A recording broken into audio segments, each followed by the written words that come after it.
In this video, I'm gonna teach you how to fix GTA 5 stuck on Rockstar Launcher. It's a very easy process, so make sure to follow along. In this video, I'm gonna show you multiple solutions to help you address why GTA 5 is stuck loading on the Rockstar Launcher and how to fix this.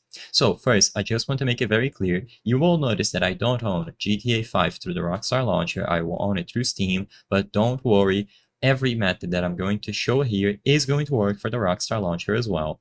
So first, what I recommend is that you go over to a web browser and you update your graphics drivers. To figure out which graphics drivers you have, right-click the Windows icon, go over to Device Manager, and once the Device Manager opens, you will be able to go to Display Adapters. Under Display Adapters, you will find the graphics card of your computer.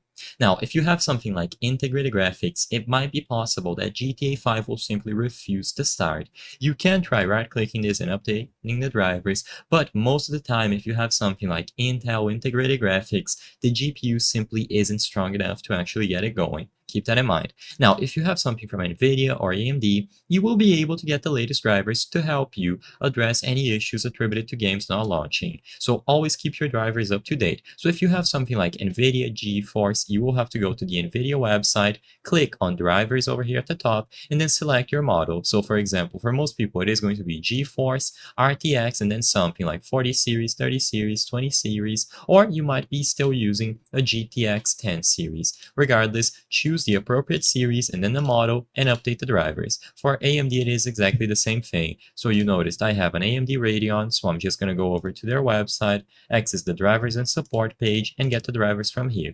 Once you run the executable to get the drivers, try launching GTA 5 again after you restart your computer. If it still doesn't work, then move on to alternative methods now. The first one that you can do is to go into the installed apps on your computer and uninstall the Rockstar Games Launcher completely. It is simple but effective. By doing a fresh install of the launcher, you can fix any issues attributed to games not launching on it. You can also go over to the File Explorer and access your Documents folder. So when you go over to Documents, one of the folders here is going to be Rockstar Games. You can delete this folder in its entirety or open it up and delete GTA 5 from here. Now, besides all of this, there isn't much else that you can do. The only last thing that I have to recommend is that you uninstall GTA 5 and you download the game from the start again. Like I said, doing a fresh install is a great way to fix any issues attributed to stuff not launching. I hope I was able to help you on how to fix GTA 5 stuck on Rockstar Launcher. If this video helped you, please be sure to leave a like and subscribe for more very easy tips. Thank you for watching.